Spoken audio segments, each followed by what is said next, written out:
Welcome into the Rotowire NFL podcast, brought to you by our friends over at WinBet. I am your host, John McKechnie, joined as always by the Honorable Mario Puig. Mario, how are you doing on this fine Thursday?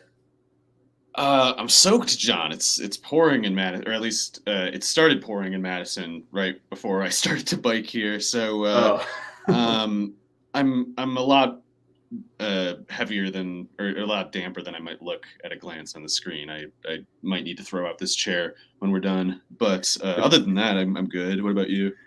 The man is soggy.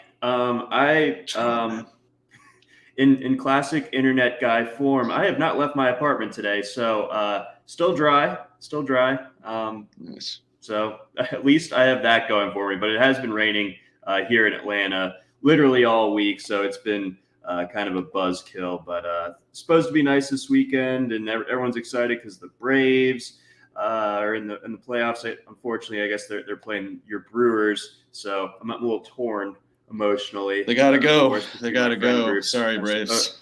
Suppose they do, but so it goes, man. But we also have Week 5 of the NFL upon us. It gets kicked off tonight with a really good Thursday night matchup. You know, like we've had some pretty fun, interesting Thursday night games so far, but this one feels like it's of particular consequence, maybe more so than what we've seen, other than that opening week Thursday nighter between the Cowboys and the Bucks, because we get treated to the Rams going up to Seattle to face the Seahawks. The Rams coming off that kind of, not necessarily a head scratcher, but a statement win for the Cardinals, and a bit of a eye-opening loss, I would say, for the Rams, at least to some extent. So what do you make of that, and as to how it pertains to tonight's game with the Rams hitting the road and facing a tough Seattle team?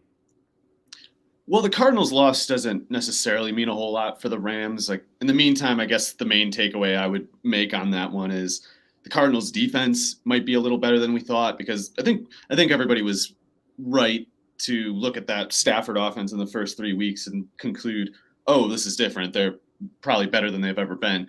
That can still be true and still have a game like the one that they did against the Cardinals, especially if the Cardinals defense keeps looking as good as it has to this point. So I think they'll bounce back pretty emphatically here against the Seahawks. I think the Seahawks have a lot of real problems, and the Rams have kind of, the problem of just playing in a tough division and having to deal with a team like the Cardinals. But I think that Pete Carroll is, he's pretty much done, and they've shown a lot of the same problems so far this year that they've had for several years now. And they're even kind of, it's not quite the same as last year, where they, started hot and then got figured out in the second half. It's more like they're still doing the things, some of the same wrong things as last year, especially like, where's this tempo that they were saying they were going to play with? Like, I thought Waldron, the offensive coordinator, was supposed to have some tempo in that offense. They're moving at a crawl. They're playing like 52 snaps a game. That's crazy. So on the one hand, that you would think that would pick up just by sort of chance, even if they don't intend to.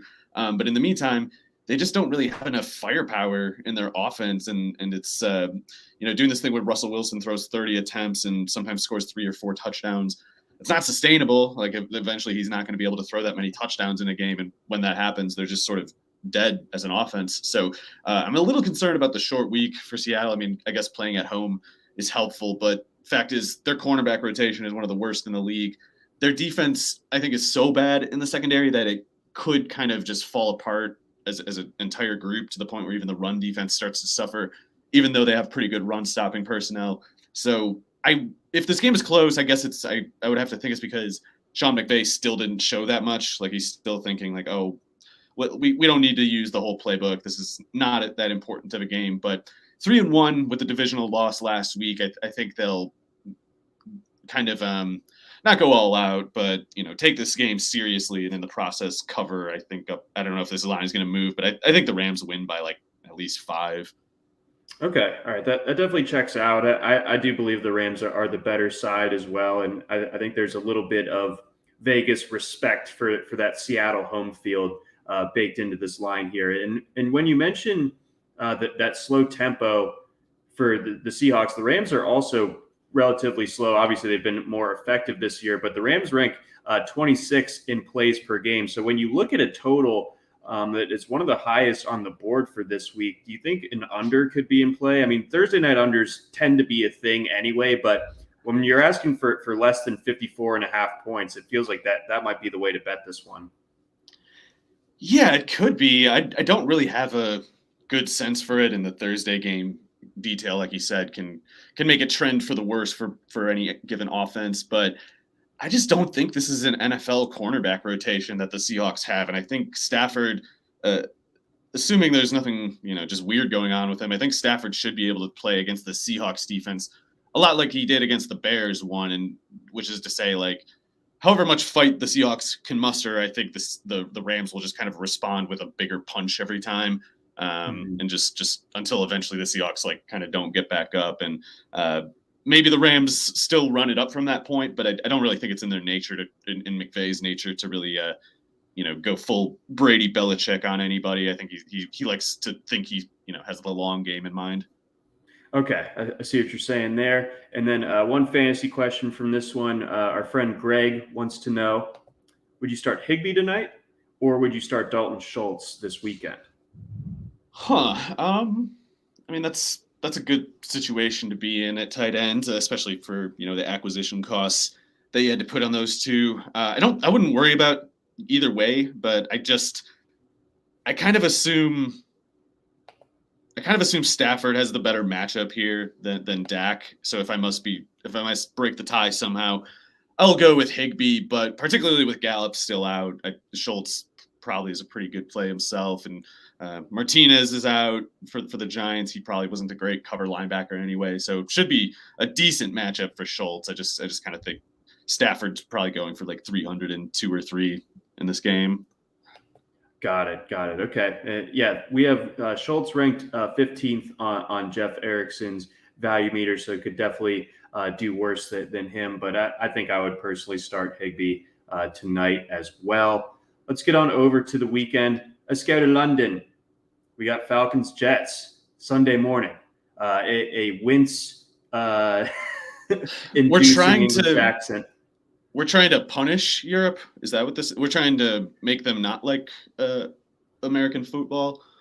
Like what else can you really take from what we've put over there? I mean, it's always bad games. This should be a diplomatic crisis or something. Like this should stoke war tensions between these countries. But anyway, Boris Johnson's trousers. I'm not going to get up early.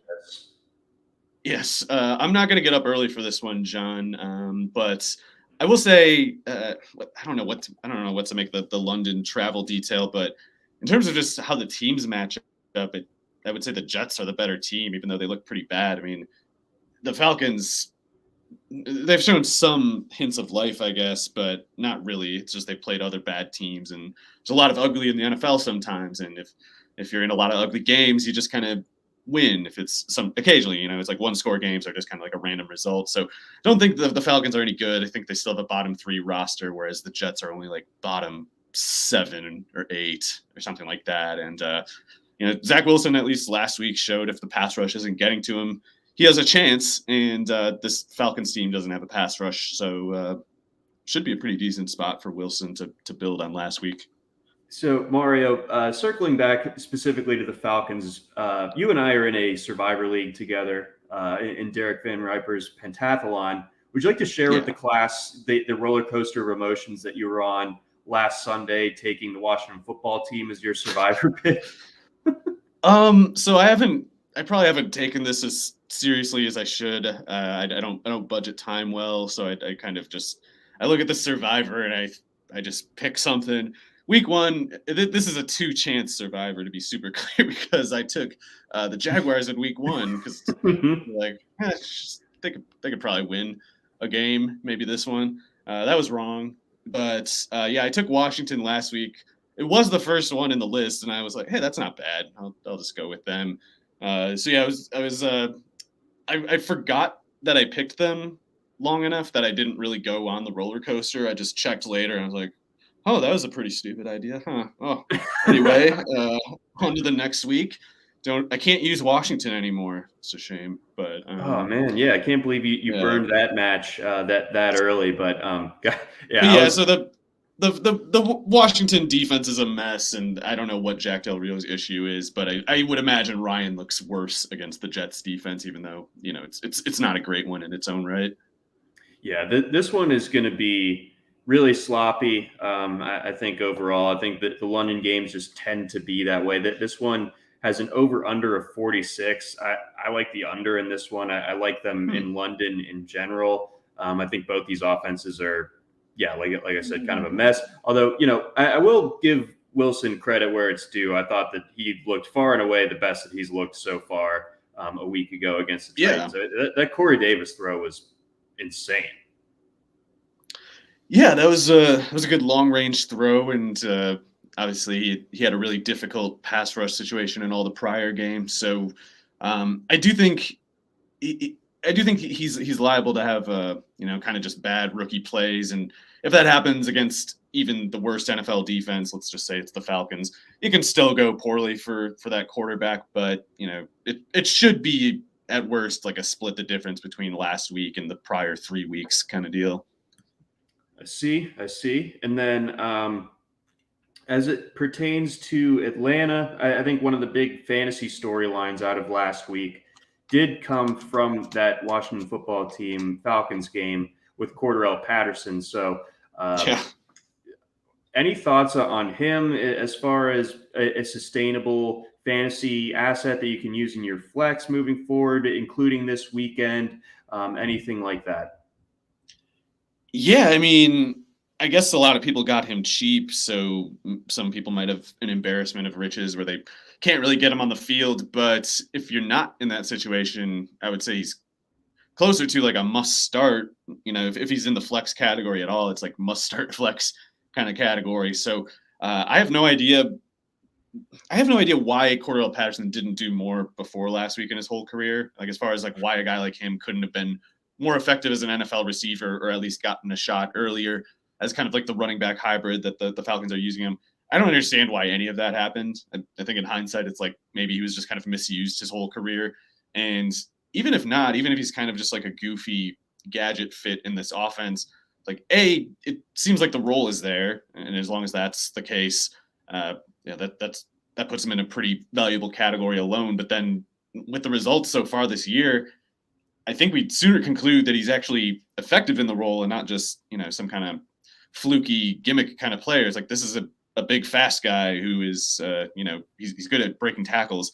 Just he's bad at every other thing a receiver has to do. But running back, he doesn't have to do it so much. You get the good traits involved more easily in that role, and it's added up so far. I don't really know why it should change. He could be one of the absolute best pickups this year, depending on the league. Yeah, it's been really encouraging so far. He clearly still has plenty left in the tank. Always been a super talented player. It's just been the difficulty for everywhere that he's been has been deploying him correctly, and it seems like the Falcons, oddly enough, have been the ones to figure that one out. At least they can't do anything else right, but they've made Cordarrelle just MVP. So that's something. Just like one of those mistake discoveries. But hey, more power to him. Let's get on over. We got Patriots Texans. This game, I hope I don't have to see much of it on Red Zone. It's pretty raunchy or pretty gnarly. You got a 39.5 point total in this one. You got the Patriots favored by anywhere between 8.5 and 9.5 points going up against this hapless Texans team that, got completely dismantled by the Bills last weekend. Just showed very little. They basically showed what we expected them to be the entirety of the season. And it's that week one game that we were talking about against the Jaguars gets further and further in the rearview mirror. And now we have more and more sample of Houston being kind of what we thought they were. So I think the Patriots aren't very good, but I know that the Texans are really, really bad. So that this is just a tough one to kind of extrude much fantasy intrigue from.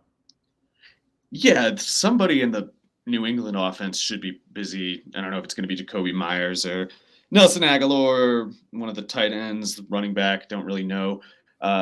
the spread is believable though. Like obviously the Bills get credit for what they did on defense last week against Davis Mills, but also Davis Mills is a really bad quarterback prospect. There was no good reason at any point for the hype that there was, like people trying, some media outlets trying to say, he could be a first round sleeper. No, Davis Mills is bad, and that's before you get into the fact that his knee is a time bomb. So he's really, really bad, and I think you can expect the Patriots defense to put an effort forth pretty similar to what the Bills one did. Like, especially if Bill Belichick decides he wants to confuse Davis Mills, he might decide he doesn't even need to try. Maybe they don't play that much of an aggressive game plan on defense, but I would imagine Bill Belichick still wants to make the playoffs and compete in the playoffs. They're 1-3.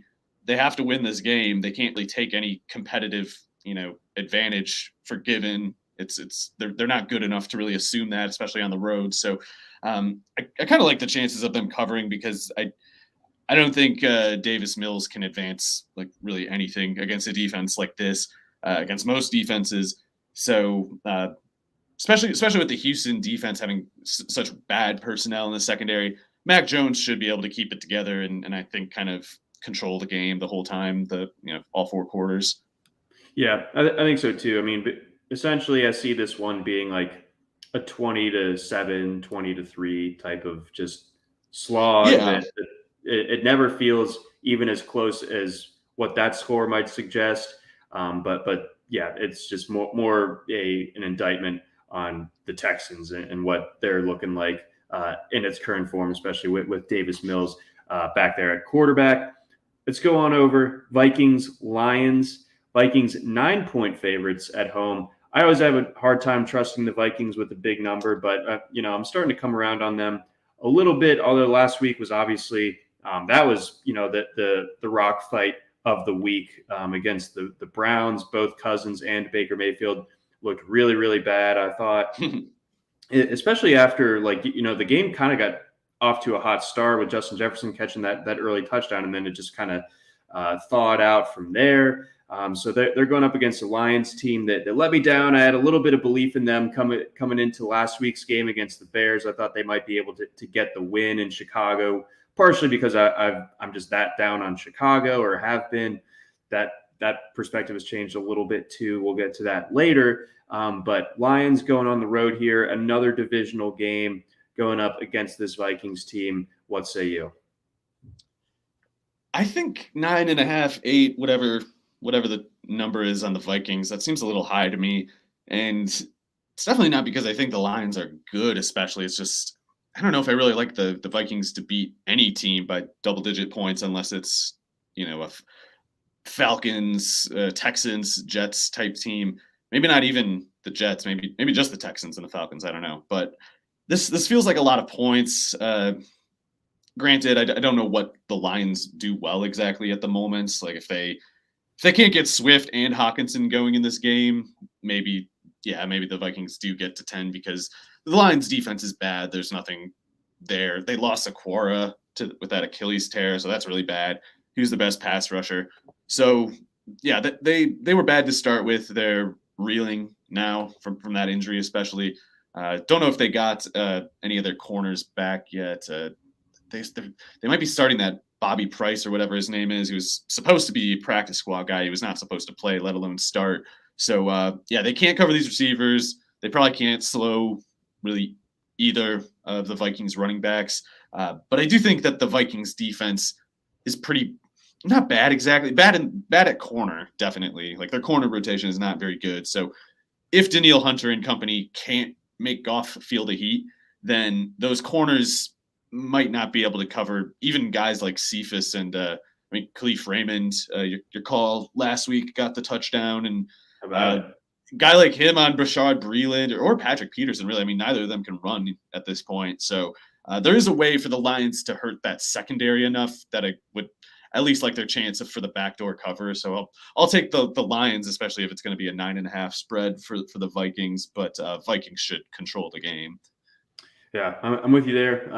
We saw that the Browns have tons of receivers running open a week ago. Mayfield just simply could not hit any of them for the life of him. Like So many Odell touchdowns that could have been that were just. Man, he is so lucky. There's like Jacoby Brissett starting games, Carson Wentz starting games, because that was just that was some of the worst quarterbacking I've seen in a really long time. I don't know why you can't. It's like he's intimidated by how good Beckham is or something, and he chokes because he's like, wow, that guy's so wide open. I better not miss this one. And then he just like psychs himself out and punts it to the other side of the field. Just brutal. It's very, very bad. It's tough to watch. And then like he has moments like that, and then he has moments like the one where he's escaping the pocket and decides to high step for some reason. Oh yeah, he was going Deion Sanders on them. That was awesome. That was so good. Incredible. He should have like held the ball out like that. The loaf of bread. Loose grip. Oh my god, the absolute best. Sorry for getting too close to the camera there. I was making sure that my charger was working. Anywho, let's move on over to our next game. But before we get there, we got a quick message from our sponsors over at Blue Wire. All right, next up, we got Saints versus football team. Saints 1-point favorites on the road. Saints, they kind of broke my trust, man. Last week, you're at home, first game at the Superdome of the year, and you let Danny Dimes come in and beat you in overtime when you're 7.5-point favorite. I got the Saints in timeout right now. I certainly can't trust them to cover. Yeah, I mean, the Saints are one of the most confusing teams I can remember seeing, because after week one, at least, we always have to take them seriously to some extent. Like, we know they can beat most teams. You can't really count them out the way you would teams like the Texans and Falcons. But the how to actually imagine them winning any given game is almost impossible. It's like, what do they even do? It's like every time they win a game, it's because it's just like, well, Juwan Johnson had that one play, or Deontay Harris had that one play, and that was kind of enough. Then they just sat on the ball and they won 17-10, and that could work here. I don't expect the Saints defense to look so bad 2 weeks in a row, but I guess Bradley Roby, I don't even think has played yet. I don't know what the deal is. I would have thought they could have just plugged him in, replaced Paulson Adebo right away. Maybe they do here. If Roby can play, if Lattimore is decent, that should be pretty tough. That defense can obviously be tough. They've already shown it this year. And Washington's offensive line probably isn't built to withstand a well-played, well-schemed front seven, especially well. So I don't really see them I don't really see Antonio Gibson like running over people. Terry McLaurin probably has to get loose to kind of keep Washington moving the chains regularly. And I don't know what to expect as far as that goes. Like, McLaurin can beat anybody. It's just Allen is a good defensive coordinator. He probably knows that McLaurin will beat him if he doesn't come up with something. So I would expect him to try at the very least. And as long as he neutralizes McLaurin, maybe Heineke kind of gets a little more, makes more ill-conceived throws, stuff like that. But if Washington doesn't make stupid plays, doesn't turn it over,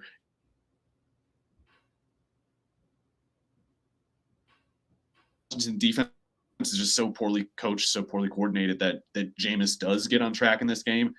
I guess other quarterbacks have looked pretty good against Washington, it just doesn't make any sense. I don't know how it's possible, but it's happening. And I guess until they actually look decent, we have to assume they'll always be, or at least for the short term, being not so great on defense, not anywhere near what we expected them to be anyway. Yeah, that's been one of the bigger surprises. I feel like one of my bigger slips on a banana peel among my best ball teams is just having like pretty much Washington football team defense on all of them. And tough scene. I'm shocked by it too. I don't understand how a coordinator can be so bad that he makes this team. You shouldn't need to be good. You should be able to just not even really know what you're doing. Yeah, just get out of the way. Than this. Yeah, insane. Yeah. Question for you. I've seen floating around in the Twitter discourse this week some consternation over Alvin Kamara of all people. You know, he hasn't scored a touchdown yet, but he also had 26 carries last week. He had 24 the week before, had 20 in the season opener. So he's getting rushing work that like he never has before. So how do you kind of weigh those two factors out, because obviously Kamara has been like buoyed by that pass catching and that touchdown production in recent years that, might not be sustainable for a replacement level player, but for a guy like Kamara, you trust that he's able to find the end zone year over year, game over game. What are your thoughts on him right now? It's a weird look that offense has had all year, and it's maybe affected Kamara more than anybody. The way it's been so like it's putting a lot of work on him, like you said, like his rush attempt volume is higher than it's ever been, but they've just been so bad and lethargic that it hasn't gone anywhere, not anywhere near his historical standards anyway. So it's tough to know whether they're just kind of in for a busted year as an offense, or if Peyton can come up with a counter adjustment. If Peyton's been withholding any play concepts in the schemes to this point. I don't know if something like that can change here and get Kamara going. But the usage is high. The matchup seems fine. I mean, I don't know. I guess you'd rather attack the Washington defense by the air, but I almost want Winston to start throwing to these receivers more, because hopefully that can create some space where Kamara can run some routes, so they don't need to give him so many carries specifically. Like if they can take 6 of those carries that he's had each of the past couple of weeks, turn ideally those into at least 5 targets, that would be a way for them to, get the whole offense going a little bit. And in the meantime, especially after a week like last week, it's kind of tough to feel you can't really take, or it feels a bit of a leap to take for granted that it'll all get better, because they really could have used it getting better last week and it never happened. Right. Yeah. Still very strange that it didn't happen a week ago. And, maybe Washington eventually figures it out on defense. Maybe it happens this week at home. So, yeah, things are just this is one of the stranger games on the slate this weekend for sure. Let's get on over. We got Dolphins, Bucks. Bucks 10-point favorites in this one at home. They return home after a couple games away, obviously going out to LA and then back to New England a week ago. An emotional win, of course, for Tom Brady and company up there in Foxborough. Now they get to face a Dolphins team that lost to Carson Wentz pretty convincingly. So, I mean, this is the Bucks again, 10-point favorites. It's a high number for any NFL team, but man, I think that the Bucks steamroll here. Yeah, so if Jacoby Brissett is playing, I think the Buccaneers cover. I'm sure there's been someone as bad, maybe worse, as Brissett has been the last couple of weeks, or last 3 weeks. But man, I can't really confidently name anybody. Brissett just doesn't do nothing good anyway, and I don't know if there's a defense that I would say he can cover against. I don't know if it matters that the Buccaneers have all these corner injuries. I mean, it matters to some extent, I guess, but it's one of those things that matters in that it would keep maybe the Buccaneers from covering a 17-point spread. Maybe that's what the difference is. It doesn't get the Dolphins anywhere near competing, because they can't throw and no one can run against the Buccaneers. So I would expect this to get pretty ugly. I think the backup Buccaneers corners are totally good enough to cover this 10 points. So, the Dolphins were a team that drew a decent amount of fantasy interest during draft season. Can you feel confident starting really any of these guys, ranging from a Myles Gaskin to a Mike Gesicki to a Jalen Waddle this weekend?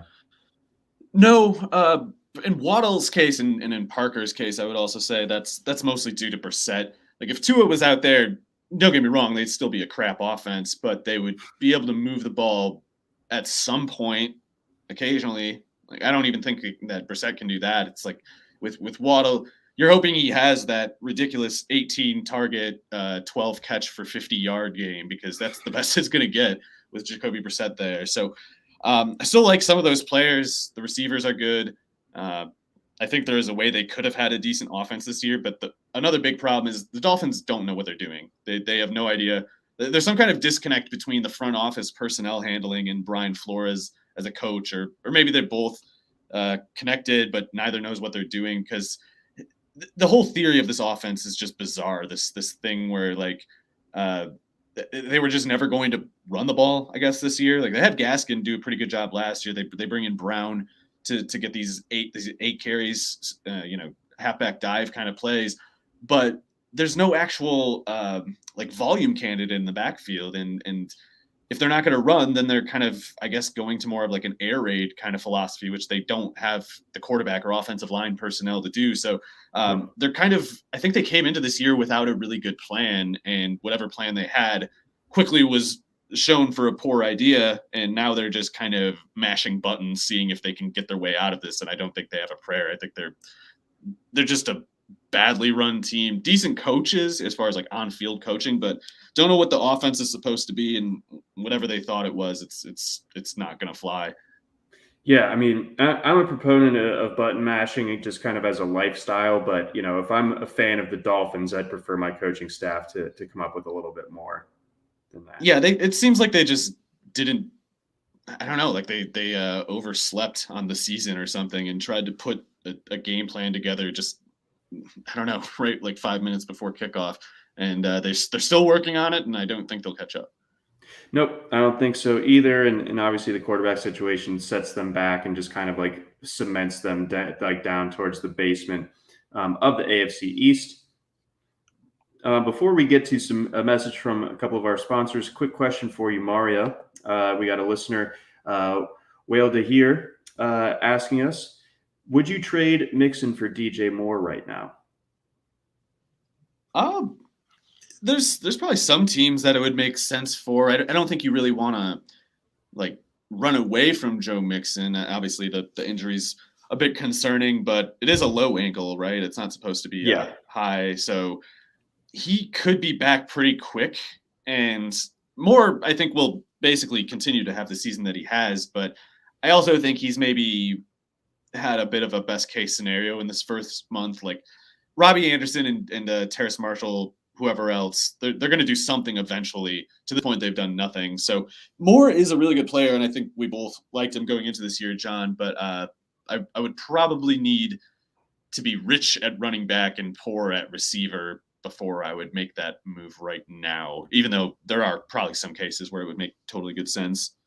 Right. So, if you feel good about what you'd be rolling out there running back wise, while losing Mixon, then I think that move would make some sense, because like you said, DJ Moore has been basically playing at that top range of outcomes so far, but I don't know. I think it could continue for a bit here. I mean, even if Robbie Anderson gets on track, it does feel like Moore is kind of like option A, option B in that passing game, and Darnold seems to be playing at a level that we haven't seen him do at the NFL level. So, again, team context important for your fantasy here, but I think I'd be down to move Mixon for DJ Moore. Before we get on to our next game, we got a message from our friends over at WinBet. If there's one thing we appreciate here at Rotowire, it's making good decisions, and even more so, making the right decision. Listen up, folks. I have an incredible offer for you with Rotowire's newest partner, WinBet, the premier digital casino and sportsbook app. WinBet is now the exclusive sponsor for Rotowire's fantasy podcast. WinBet brings you all the latest action with a user-friendly interface, moneyline bets, boosted parlays, over-unders, round robins, live betting, and so much more at your fingertips. And if you want to break from sports betting, head into WinBet's digital casino. Take a spin on roulette, double down in blackjack, slam the slots, or try your hand at Baccarat. WinBet is currently available in 6 states: as Colorado, Indiana, Michigan, New Jersey, Tennessee, and Virginia, while rapidly expanding. At WinBet, the possibilities are limitless. WinBet is currently offering all Rotowire listeners a risk-free bet up to $500 with your first wager. Download WinBet right now. That's WYNNBET, WinBet, the exclusive partner for Rotowire's fantasy podcast. We also got a message from our friends over at Yahoo. The new NFL season is underway, and Yahoo is excited to kick off daily fantasy football. There will be a ton of big prize contests throughout the season on Yahoo, including their multi entry contest now being shark-free. To celebrate the beginning of football season and Yahoo Daily Fantasy becoming shark-free, Yahoo is giving all users the opportunity to claim a free $10 in contest entry credit. Users can take advantage of this free $10 contest entry credit offer to join one of Yahoo's biggest contests. In addition to the free credit, Yahoo has a $1 million DFS football contest live. The $1 million contest features $1 million in total prizes, including first place receiving $100,000 and an entry to the first ever Yahoo Fantasy Football Championship live finals event, which will occur at MGM National Harbor in Maryland this December. Play Daily Fantasy on Yahoo this season. Visit sports.yahoo.com/dailyfantasy/welcome to claim the free $10 offer to get started. Again, that's sports.yahoo.com/dailyfantasy/welcome. All right, Mario, moving on into Sunday's action. We got Packers, Bengals. Packers going to Cincinnati. They are 3-point favorites against the surprising 3-1 Bengals. What's your read here? Well, the Jair Alexander injury is a huge deal. That is probably a top, 3 corner in the NFL. And Eric Stokes looks pretty good on one side, but if the Packers have to go to Kevin King or anybody really, that's a huge downgrade from Alexander. So we'll see. That defense could look all of a sudden a lot worse than it has, at least in the past defense. Going back a pretty decent amount of time, I guess, like since however long Alexander's been there now. And particularly if T. Higgins is able to go here, you would think Higgins, Chase, Boyd, that's a lot of stress for a secondary that's reeling, that already was weak on one side. Whatever side Alexander wasn't on was a side you could beat with this Packers defense. So they're really beat up. Bengals have obviously 3 really good receivers. I don't want to really pick the Bengals to win exactly, but I also don't want to pick the Packers to win. So I don't know. I'll be a coward and I'll say the Bengals cover, but the Packers win by like 2. Okay, I like it. And then as far as the fantasy angle for the Packers is concerned, your thoughts on A.J. Dillon getting a little bit more run this past weekend, and also Randall Cobb coming out of the woodwork a bit on Sunday. Yeah, Cobb worked really well with Rodgers in that game, so maybe he keeps it going. If he does, if he's playing like last week and working with Rodgers that well, it almost doesn't really matter what the matchup is in terms of his corner matchup or whatever, because there's so much broken play kind of utility with Cobb. Him and Rodgers work really well improvising, so he can be covered initially on a play and still get open and make plays like he did last week. So I guess you have to like Cobb, especially if Valdez scaling back in, or what is it? Is he on IR? I think one of the Packers receivers went on IR.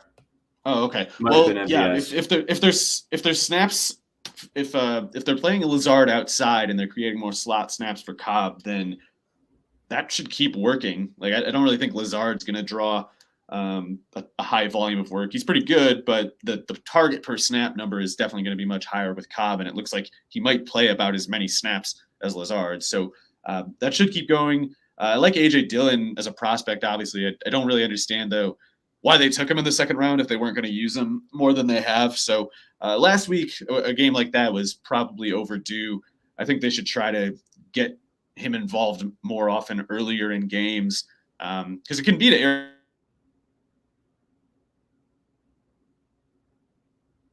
He doesn't need them to be tired, but it would be interesting to see Aaron Jones running against a tired defense for once. Right, exactly.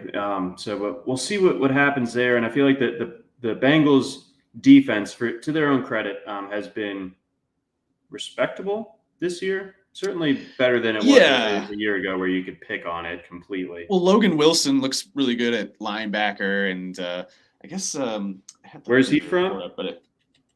Logan Wyoming. Wilson. He was a third rounder from Wyoming last year. That's right, baby. Really good college player, Pokes. specifically. Really, what's up? Go Pokes, baby. Laramie, Wyoming. I want to go. Yeah, I mean, he looks good. He's a really good coverage linebacker, especially, and he's making plays in coverage. So Green Bay does have a problem at left tackle. I guess they're still down to their third stringer, whoever that is, and that's not an easy defense going against Hubbard and Trey Hendrickson. So it's not an easy game for the Packers. I think it could be pretty close, actually. Okay. No, I think you make a really good case there for the Bengals. I think the casual bettor might just see the matchup and lean Rodgers, lean the Packers, but the Bengals friskier than maybe the public is picking up on, despite their 3-1 record. That they're looking pretty solid thus far. Let's get on over to another AFC North team, one that is on the complete other end of the spectrum. One that just got beaten by both the Bengals and the Packers in recent weeks. That would be the Pittsburgh Steelers. They're at home facing off against the 3-1 Denver Broncos. You know, I hate to victory lap this early, Mario, but we were right about the Steelers. Yeah, that was kind of an easy one to see coming because you could tell they were just sort of whistling past the graveyard, acting like Ben Roethlisberger was anything other than toast, and that the idea that like a 24th overall running back pick would somehow get them back on track. They showed just fundamentally they weren't really, they weren't really on board with reality. They were just pretending things were some other way than what they actually were, and now they find themselves here, not really in a position to change anything. It feels like it could get worse. I guess it could get better. It doesn't really feel that possible, though. It feels like they're kind of maxed out on pretty much everything that they have at their disposal, and it's like they hoped that going to Matt Canada, having his slight scheme differences implemented, and going back to the high volume running back, like that would all bring the Steelers offense back to what it was, 10 years ago. And instead, none of that turned out to be true. They don't really have any more tricks to turn to. Roethlisberger says he's hurt. I don't really believe him. I think he adds an injury for each embarrassing game. And maybe this is it. Maybe this is the one where he finally says, like, this sucks. I quit. And, goes and says, like, hey, my Tom Thumb really hurts. I need ice on everything right now, and put Rudolph in, put Haskins in. I don't know. Against the Broncos, it's not going to go well, whoever the quarterback is, because that defense is pretty tough. Even outside of Mile High, you would think this Denver defense will travel pretty well, and they've got as much cornerback talent as the Steelers do receiver talent. The one way that the Steelers might get a little leverage on someone that some opponent, some defense that they're facing. It doesn't apply here. The Broncos corners probably have the advantage of anything. So it's not going to get better. And or at least if Najee Harris doesn't just single-handedly carry the offense, it really can't get better. And that doesn't really seem likely. Right. I mean, like he can carry it in the sense that, like, he's getting the most touches and everything like that, but it doesn't mean he's carrying it very far. He can't single-handedly beat a tough defense. No, I don't think so either. Deontay Johnson having a pretty good start to his season, but Juju Smith-Schuster not so much. And again, it all kind of starts and ends with the offensive line and Roethlisberger, and they just seem to be in deep trouble. Your thoughts on the Steelers defense is still pretty good. Over the course of a game like last week where the offense keeps giving the ball back to Green Bay, and you have a quarterback like Aaron Rodgers, of course, you're going to eventually pay for it. Can the Broncos make the defense pay the same way this time around? I'm not sure what I expect for this Broncos offense. And is Teddy out again? I don't know what. I think he was doing like some activity earlier this week, and I think he could be cleared as soon as tomorrow, Friday. Okay, well, if Bridgewater's in, then I think I would expect them to win this, because I think you can play just a war of attrition against the Steelers. Like, they can't really move the ball. Maybe you can't move the ball in their defense either, but you can keep it together better than Roethlisberger can. Like, you can afford to go into your shell a little bit when you have a defense like Denver's, and when you're going against a quarterback in the state that Roethlisberger's in, with the kind of offensive line that he has. So I think the check down kind of quarterback, the game manager, can work for Denver in this scenario. So if Teddy can be that, I think they'll eke by. If it's Locke, that's a lot riskier, and it could go either way. Like Locke maybe can give them more explosive possibilities than Bridgewater. Not that I really take that for a given, but even if it's true, Locke has a much greater ability to sort of just turn a play upside down, even though everything else is going well with it. So Yeah. if Denver can play the kind of just Bourbon Bowl kind of thing and win here, and Teddy can keep that together at least. All right, I'm in on that as well. I think we could see a conservative play style still end up winning when it comes to Denver this weekend in Pittsburgh. Got a couple other listener questions for you, Mario. Let's hear what you think. Chase Edmonds or Damian Harris this weekend in PPR, and then Zach Ertz or Max Williams. That is a tough one. If Damian Harris is healthy, I think I still like Damian Harris. I don't think he's bad or anything. Been a rough couple weeks, I guess. But if he's able to go, the Patriots winning by double digits seems likely to me. I guess it all could be Mac Jones. It could be somebody else, but at least J.J. Taylor fumbled last week, right? So I think this could be a get right spot for Harris. But if you want to go with Edmonds, I would not worry about that either. I mean, he's got a certain floor. I don't know if he can really go over that floor. I don't know if the ceiling is much different from the floor, but he at least gives you that. And admittedly, Harris has been shaky. Was that a height joke? What? No, I would never make a height joke. I'm listed. I have the same listed height as Edmonds, so I'm not gonna. Yeah, I guess that makes two of us. Yeah, less than Kyler too. So I don't appreciate that. Calling him short thing. Yeah, it's not true. People who are under 5'9" are short. I'm the line. Right there, right freaking there, man. And then Ertz or Max Williams. Oh yeah. Man, I was a Max truther for the longest time, so him having these couple big games this year, it mostly has me like hooting like an idiot, and like I'm back on it. And I think Ertz is like underwhelming enough that I can keep it going here and just keep the Max chant going. Admittedly, he's more likely to fall off than have like two good games in a row. It's just I don't know. I can't really feel safe with Ertz either personally. Yeah, Ertz. I mean, like when he's not the 1A at his position, it makes it a little bit tougher. I know we have him ranked higher than Max Williams, but I might go Max Williams myself. And yeah, I can't get the image of him hurdling those guys in that bowl game out of my head, even 6 years later, or however long it's been.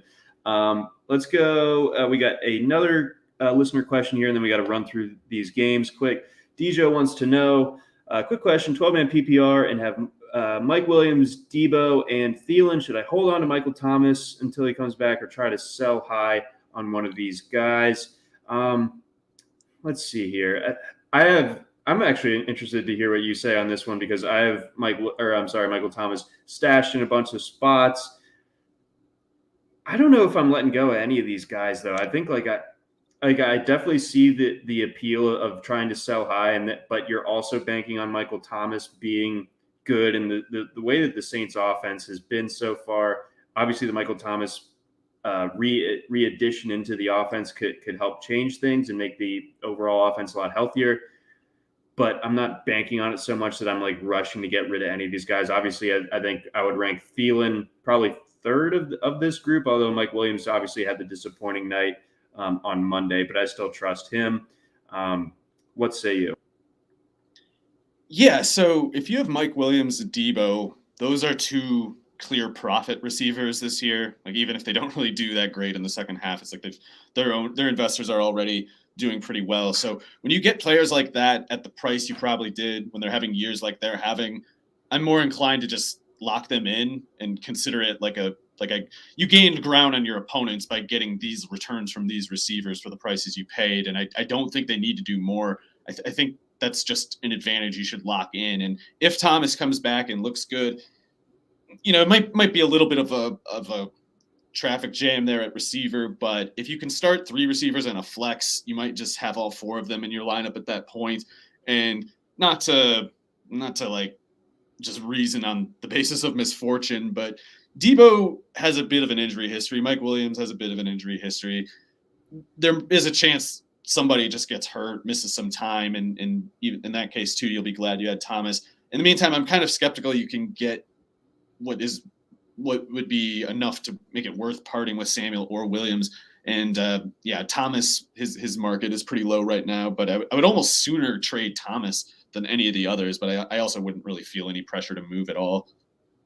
Yeah, I think I'm very, very interested to see what the Michael Thomas return looks like whenever that might happen. So I hope that helps you, Dijo. Before we get on to our next group of games, we got a message from our friends over at Thrive Fantasy.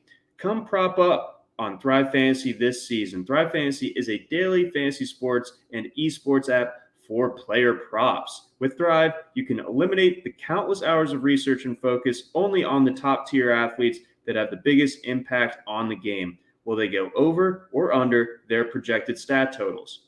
Choose 10 of the 20 available player props to build your lineup. Each prop is assigned a fantasy value for both the over and the under based on how likely it is to hit. Hit the most props and rack up the most points to win a share of the prize pool. Thrive has a free $1,000 NFL Week 5 Rotowire contest for Rotowire supporters. Use promo code Rotowire when you sign up, and you will also receive a 100% instant first deposit match up to $100. Download Thrive Fantasy on the iOS App Store or Google Play Store, or sign up by visiting www.thrivefantasy.com. Get in on the action and prop up today. All right, Mario, we got a bunch of games to run through here, so we'll hit these quick.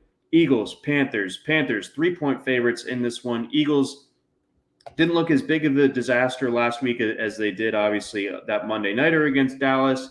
But I think the Chiefs kind of were a little bit passive on defense in that one and allowed the Eagles to move the ball a decent bit. I don't know if the Panthers are going to be so amenable, and that this one is at home for the Panthers. So that line feels low to me. I feel like the Panthers should take control of this one. Yeah, I didn't expect Jalen Hurts to have the passing volume that he did last week, so I could be wrong again here. But I hate the matchup for him, and he's doing some things well, but I worry about this pass rush. I think Burns is on a level that people haven't quite noticed yet, and he can be a game wrecker, in my opinion. I think so, too. And then I guess, the fantasy wrinkle here, what do you do with Chuba Hubbard? I think you keep him active if you paid to acquire him, or in most cases anyway, because it'd be one thing if you just picked him in the last round and he's just your running back 5. It's like that person doesn't really need to think too much about Hubbard, in my opinion. But if you picked him up, then you presumably did it for the reason of deploying him now. And if not now, there was never a reason to bid on him. Yep, absolutely. I think that's a great way of framing it. Titans, Jags, 4-point favorites on the road after having lost as the touchdown favorites to the Jets. I think the Titans stink, but I mean, I don't know. Maybe if they get some receiver personnel back, maybe it's better. But I mean, the Jaguars are obviously a complete mess, and Urban Meyer. Bobby Petrino is like, this is bad. It's like your podium game is trash. Yeah. At least wear a neck brace. Yeah, at least get in an embarrassing but gnarly and cool accident. Yeah, with Cayman, Nebraska. But anyway, I think this is just about the weirdest team situation I think we'll ever see. Really thought it was going to be the Houston the 2021 Deshaun Watson Houston Texans. I thought that was going to be the weirdest story ever. But Urban Meyer had to get in front of them, had to get a lead in just the most absurd storyline possible. It can't be good for the focus of the Jags. I don't know how they're even conducting like basic team operations right now. So I think lowly of the Titans generally, and certainly I don't think Vrabel's very good, but I think they should win just almost by default and probably by more than 4 points. Yeah. I mean, you're probably right. As much as I like to bag on the Titans right now. How about Jeremy McNichols? Finally, Max Williams and Jeremy McNichols. It only took until 2021 for the truth to come out. It's all coming together, boys. Yeah. How much Derrick Henry are you using in DFS this week?